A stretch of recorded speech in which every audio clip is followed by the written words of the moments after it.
criminality, genocide, viewing black people as animals, are then ascribed to each member of this entity.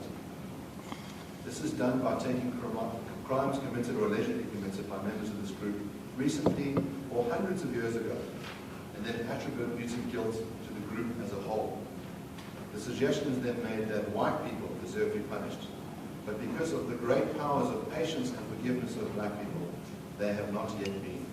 However, if they continue with their crimes and racism against black people and refuse to return that which they steal, which they stole, all bets are off the table.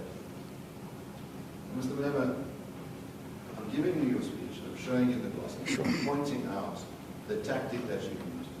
And at the heart of this tactic, something deeply sinister and deeply antithetical to the value of non-racism, a value which is built into our Constitution. In Section 1 of our Constitution says South Africa is a nation founded on the value of non-racism. The idea that we judge people on the content of their character, not the color of their skin. And what you do is you try and attribute guilt through groups. So instead of judging someone as an individual, what you do is you allocate blame to a group merely because they share the same melanin count, the same skin tone as other people, that they happen to look like other people. So you want to hold modern white South Africans liable for crimes committed by people hundreds of years ago who happen to look like them. And that's the sickness. That's the danger that you're doing. That you are trying to describe a whole group of people as criminals, murderers, land thieves, without any evidence that any of those individuals have committed those crimes. And that is antithetical to building a nation founded on the values of reconciliation of people. It's divisive, it's racist. He gave me a long speech. I don't know what is the question, my lord. He's addressing a political rally of some sort. Mr. Malema, what's your question? I'll ask you a very simple question. Is it the case that you hold white people as a group liable for the sins of their fathers? Yes. Yes, correct. Now, I'm putting it to you that that is racist. That if individual black people were held accountable for the sins of other people who happen to share their land accounts, there are black people that you will accept have committed the crimes of murder, rape, theft.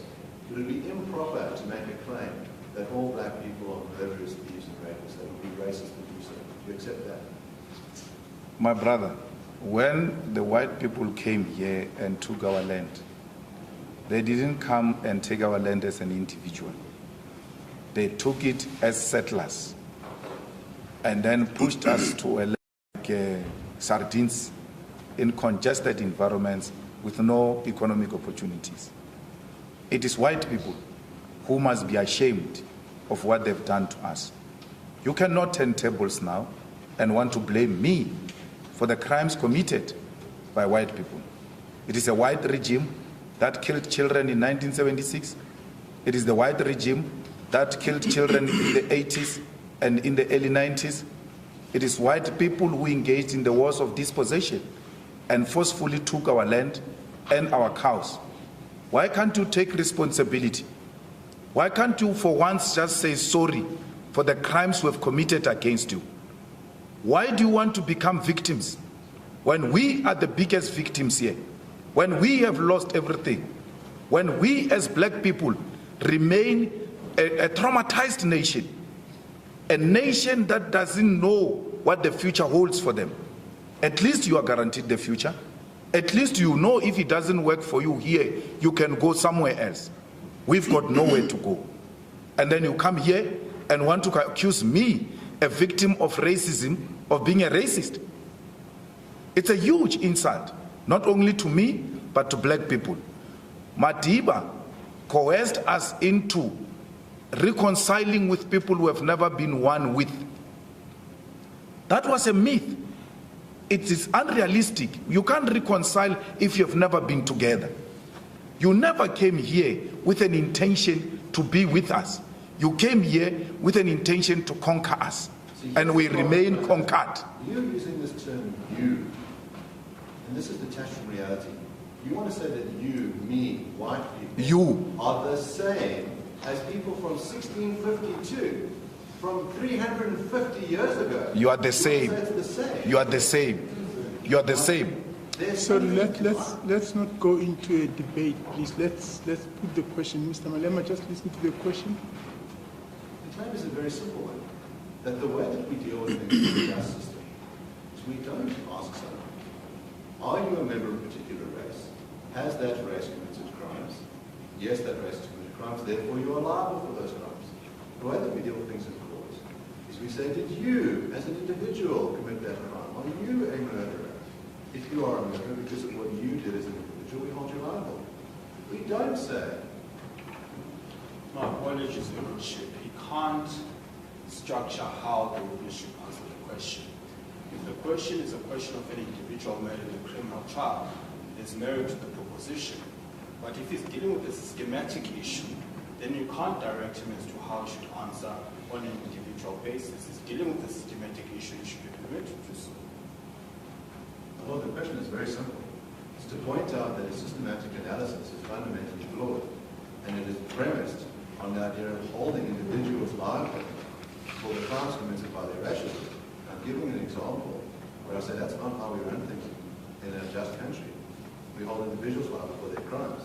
And the danger of what you do is that you attribute crimes committed by others merely because they have the same skin tone to individuals. And I'm saying this is a simple question. If someone were to say, here is evidence of black people having committed crimes of murder, rape, genocide, and then said, I want to hold this particular black individual liable for those crimes, even though they never did it themselves. Sorry, Mr. Oppenheimer, you list also genocide Yes. by the individual. I'm not sure whether you still refer, because you started off by saying if an individual is identified to have done murder, rape, and then say genocide. Yes. I thought genocide is much broader than simply one single act of murder. Yes, but my lord, in other words, an individual could be held liable. In other words, an individual could perform the act of genocide by killing thousands, tens of Yes. thousands of people. I'm just worried that the word genocide may lead to a further debate Yes. between you I'll and the have a witness. question. Maybe it needs to be, if you can unpack it outside the Yes. others. I'm happy to do so. Very simple. If it is the case that there are some black people who have committed crimes of murder, rape, and theft, then it would be racist to attribute those crimes to a different black individual. Would that be correct? Yes. My Lord, he asked me a question before I got interrupted about the similar issue that individuals commit crime and then should we say black? And I said no. But there is now a problem, my Lord, in our society where the women are being killed in their numbers. And they've come up with a hashtag called men are trash. Me and you sitting here, my Lord, we've never raped any woman, we've never killed any woman. But we appreciate the frustration they find themselves in. And because we are not trash and we are not murderers and we are not rapists, when they say men are trash, we are so unaffected individually because we know we don't subscribe to that. I call whites racist in the presence of my legal team and all those whites I work with. They are unaffected because they know they are not racist. They know I'm not talking to them. So it was a systematic arrangement of white people who came up with a segregation policy to isolate us. It was not an individual, my Lord. It was the colonialists, the settlers who came and took our land collectively, took our minerals collectively. We cannot blame that on an individual. Only a narrow-minded person will say, because a black person individually commit murder, not through a systematic black system that says we must go and kill people, then we must generalize these black people. But the generalization of white people is based on the system that they themselves developed. By the way, you are the ones who came with this thing of classifying people with race. We never woken up in the morning and declared we were black. You declared us black so that you can isolate yourself from us. You've got the blame to take and take responsibility. White people, till to date, and your leaders, many of them refuse to go to the TRC just to take a stand and apologize. And here's the difficulty that I have. So if you're not a racist, don't be offended. Here's the difficulty I have with your position. You want to make a broad claim, white people are racist, except for, of course, all the white people who aren't racists. White people are land thieves, except for all the people who haven't stolen any land. Is that what you're saying? White people stole our land. Which white people? White people who came and settled here. 350 years ago. Yes. You think white people now are land thieves? Yes. They remain land thieves. They remain land thieves. Yes. The land has not been returned into the hands of the rightful owners. For as long as you are in a possession of a stolen car, you remain a criminal. Let's use that analogy as a car. Now, a simple situation. An individual steals my car. They have a claim against me for the return of that car, and I should be punished for stealing the car. Imagine that it's the father of the individual who stole the car, and I now pursue the son. You might say, well, there's a very close link here. You've got the car in your possession, you should return the car. But your case isn't like that. Your case is to go back 350 years ago to say someone who looks like your grandfather, great-great-great-great-great-grandfather, stole land from someone who looks like my great-great-great-great-grandfather. And therefore you today must pay it back. But Now, I put it to you that that is not an ordinary sense of justice. But who pays reparation? yes, Your Lordship, if we're going to infuse legal argument as a proposition to the client, then I think it's only fair that there be a balance. So my learned friend must take the argument further. If he says if the father steals the car and gives it to his son, technically speaking, the father is a criminal. But as a matter of fact, the son himself is a criminal for possession of stolen property. So if he's going to make a legal argument, he must take it to its natural conclusion, because it has an implication of what my client is suggesting, that if you remain in possession of stolen land, albeit that you can steal it, you remain a criminal, albeit perhaps in a different form. And that's the proposition he's making. My learned friend appears to be testifying on behalf of the witness as to what his response would be. I'm just pointing out to you, very simply, that what you're trying to do is attribute guilt across lines over 350 years, regardless of whether a particular piece of land was once dispossessed. Your claim is white people cannot be the rightful owners of land in this country, regardless of whether they bought the land, whether they're Americans who landed here yesterday. If they're white, they are not rightful owners of the land. And your claim is that the rightful owners of the land must be black people, regardless of whether they have any particular rights to their land. We have a restitution process in place in South Africa. And Mr. Roots has given some evidence on how that restitution process works. It's very simple. The Constitution says, after 1913, if you can show that you were dispossessed, then you must either restore the land back, or you must receive restitution. In other words, in the form of financial compensation. And that process has been undergone. You are calling for something much more radical. In other words, instead of looking at the individual Mr. party, Oppenheimer, please put the question to the witness and let the witness respond. Yeah, I'm also Otherwise, lost. we're going to be here until next year. yes. Simple question to you is, how do you justify holding someone today liable for crimes committed by someone else 350 years ago? There is a saying, yaore, bana ba tla otlwa ka bokgopo ba batswadi ba bona. I don't know how to say it in English.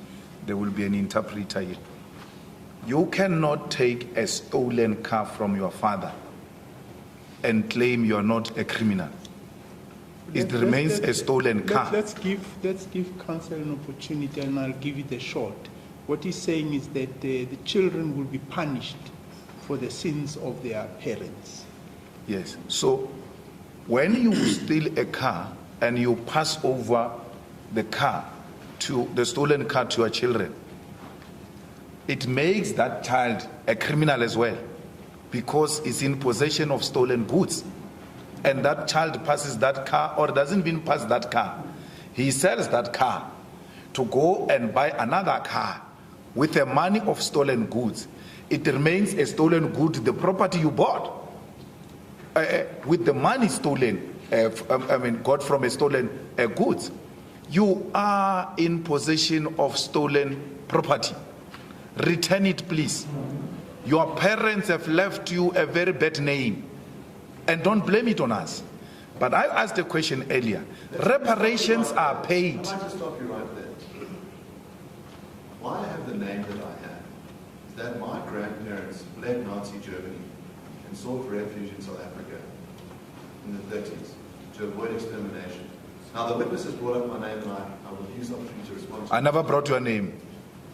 I never brought your name. Sorry, Mr. Oppenheimer, we can't get into debate with the witness. I've never brought your name. Perhaps I have a solution to this.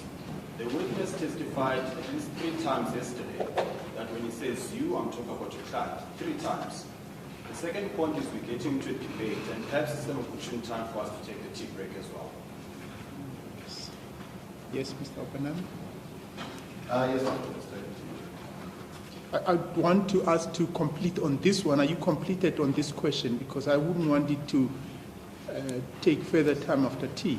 Yes, well then let's finish the question. Yes. When you said your name, you're referring to my surname of Oppenheimer. You see, if he's going to be personal with me like that, I'm going to take a big issue. I've never brought Oppenheimer's name. I don't even know his name. I don't know. I've never, my Lord, called him by name. I've always referred to him as you, and I clarified it that I'm referring to a client. When you said your name, what are you referring to? What do you mean? You testified now, your name. Now, what are you referring to? Your name, Oppenheimer. No, I'm asking you, I'm giving you an opportunity to explain what it is you mean. You said your name. Explain what you mean. If I can assist your Lordship, Yes. The witness clearly is struggling with the reference to your name. So the witness's testimony earlier was, your fathers, your parents have left you a bad name. Yes. And now witness perhaps now has Okay. context of what is meant and perhaps can respond. Yes, my Lord, when I say your name, I mean them as white people. Your parents have left you a bad name. So that is the context I'm using it. So please, if you are going to be a legal representative, you are going to have to reduce yourself from this case as an individual. Remove your emotions and deal with me as a professional. Because if you are going to come to me as a personal person, individually, I will no longer look at you as a professional.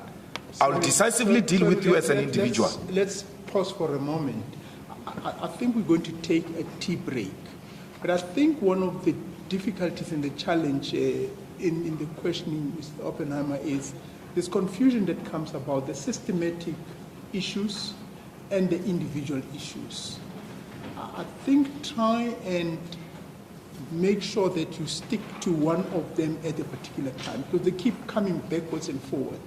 At one stage it was a systematic problem about dispossession, and then it then came to examples about stealing of motor vehicles by individuals. And I think that's where the whole confusion comes up, and then we end up in this whole debate. So try and make sure that you draw that distinction in your questions. Well, my point is that why this line of questioning is to show that what's being done is to hold individuals liable for the sins of their fathers, and this is testified. And I appreciate the clarity when he says your name, he means the bad name of white people, and he's not referring to myself. And I take that evidence as respect. Okay. But my Lord, I was interrupted here on a point of reparations. We have seen countries paying reparations, generations way after those crimes were committed to those nations. The current generation taking responsibility for the sins committed by generations centuries ago. And that argument has never arisen, that no, why are you blaming us? Why are we the ones who are paying for the sins of our parents? So this matter that why are we paying for the sins of our parents or grandparents as the current generation is neither here nor there. You have inherited the debt and you shall pay the debt. I understand the position. Thank you very much. Thank you. We'll adjourn for tea. The court shall adjourn.